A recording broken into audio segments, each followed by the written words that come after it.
दर्शकों नमस्कार, आप सभी का स्वागत है। आज इस वीडियो के द्वारा मैं मोतीपुर की कोई रहने वाली महिला हैं जिन्होंने अपना नाम नहीं बताया है, गुप्त रखा है। उन्होंने अपनी डेट ऑफ बर्थ वगैरह भेजी है और सवाल किया है कि पारिवारिक समस्याएं कब खत्म होगी, खत्म होने का नाम नहीं ले रही हैं।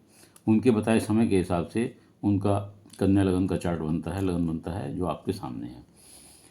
कन्या लगन है और इसमें सूर्य, बुध, मंगल और शुक्र हैं। दूसरे भाव में तुला के राहु हैं और अष्टम भाव में केतु हैं। भाग्य स्थान में गुरु हैं जो उनका अपना घर है और दशम भाव में चंद्रमा है, 11वें भाव में शनि है। इस तरह ये इनकी चार्ट है। इनके चार्ट को देखने से स्पष्ट होता है कि राहु केतु के बीच सारे ग्रह बंद हैं, तो आपकी कुंडली में कालसर्प योग है। तो ऐसे लोगों के जो कार्यों में बहुत जीवन में बहुत व्यवधान आता है, कार्य होने में बहुत टाइम लगता है, स्मूथली कोई कार्य जल्दी से नहीं होता। इसके काल सर्प योग के लिए आप क्या उपाय करें, मैं यही बता देता हूँ आपको कि आप शिव का रुद्राभिषेक करें या शिव पर जल चढ़ाएं तो आपको इसमें लाभ होगा। कन्या लगन की कुंडली में लगन में आप देखिए सूर्य बुध, बुधादित्य योग है और मंगल शुक्र है। बुध उच्च के हैं और शुक्र नीच के हैं। तो और तुला लगन जो दूसरा भाव है तुला का 7 नंबर, इसका स्वामी भी आय का लाभ का स्वामी भी लगन में बैठा हुआ है। तो द्वितीय शुक्र लगन में नीच के बैठे हैं और शनि की तीसरी क्रूर दृष्टि इस लगन भाव पर पड़ रही है। केतु की भी दृष्टि, केतु दशम इसमें अष्टम में बैठकर अपनी 7वीं दृष्टि से आपके इसके कुटुंब के भाव को देख रहे हैं। ये कुटुंब का भाव भी है और लाभ का भाव भी है, इसे भी देख रहे हैं। तथा शनि की महादशा में मंगल का अंतर चल रहा है। आपको शनि की महादशा में मंगल का अंतर इस समय वर्तमान में चल रहा है। उक्त स्थिति में पारिवारिक कुटुंब की समस्या, धन समस्या, स्वास्थ्य समस्या रहेंगी।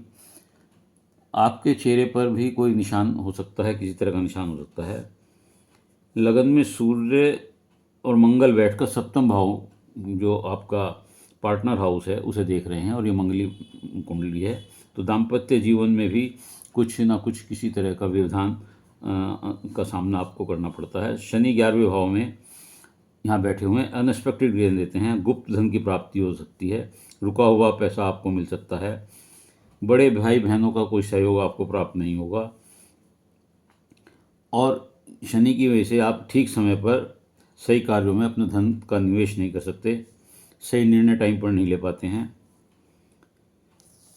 शनि की तीसरी दृष्टि जो लगन पर है, इसकी वजह से आपके हड्डियों में दर्द, जोड़ों में दर्द, मांसपेशियों में दर्द हो सकता है। और केतु की वजह से अष्टम में जो बैठे हुए हैं स्पाइनल कॉर्ड में आपकी समस्या हो सकती है, कमर में समस्या हो सकती है, दांत में समस्या हो सकती है। केतु दृष्टि दूसरे और चतुर्थ भाव में होने की वजह से कुटुंब व परिवार की दिक्कतें भी आ सकती हैं, गृह सुख की कमी हो सकती है, धन आगमन में रुकावट होता है, धन आने में रुकावट उत्पन्न होती है। आपकी कुंडली में गुरु की बड़ी अच्छी पोजीशन है। गुरु जो है यहाँ पर बैठे हुए पूर्ण दृष्टि से, नवी दृष्टि से आपके पंचम मूल त्रिकोण भाव को, संतान भाव को देख रहे हैं तथा शनि भी अपने घर को देख रहे हैं सप्तम दृष्टि से।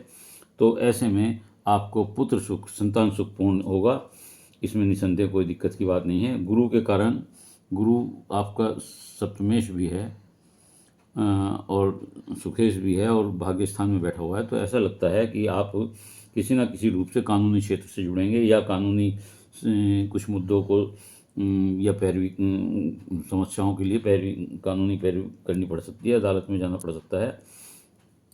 आप जो हैं विवेकी हैं, विवेकशील हैं और ज्ञानी, बृहस्पति आपको यहाँ ज्ञानी बनाता है। राहु दूसरे भाव में जो बैठे हुए हैं ये भी विरासत से आपको धन दिलाते हैं, संपत्ति, वाहन, मान सम्मान दिलाते हैं। लेकिन राहु के दूसरे होने से रिश्तेदारों मित्रों से कर्ज लेने की, यहाँ राहु जो बैठे हुए थे ना दूसरे भाव में, तो आपको रिश्तेदारों से मित्रों से कर्ज लेना पड़ सकता है और जो समय पर वापस नहीं कर पाएंगे आप। संबंधों में कड़वाहट आएगी, गलत तरीके से पैसा कमाना चाहेंगे। राहु की वजह से वहाँ पर आपको बेईमानी मन में आ जाती है, मन में जो है बेईमानी का फुट आ जाता है। तुला का राहु होने के कारण आप सबको बहका कर, मतलब बहुत अच्छी अपनी वाणी से रुपया हासिल करने में कामयाब होंगे। आप जिससे चाहेंगे उससे पैसा ले सकते हैं। यहाँ राहु दूसरे इसमें होने की वजह से चंद्रमा जो यहाँ पर दसम भाव में है, ये कार्य में स्थिरता जल्दी नहीं देते, धीरे धीरे मिलती है, लेकिन मान सम्मान आपको दिलाते हैं। अब आपका सवाल ये है कि आपकी परेशानियां कब खत्म होंगी। शनि की महादशा 5/8/25 के बाद शनि की महादशा में राहु का अंतर शुरू होगा, और उसके बाद गुरु का अंतर आएगा तथा उसके बाद बुध का अंतर शुरू होगा, जो आपको स्थिरता व लाभ देगा। क्योंकि लग्नेश जो है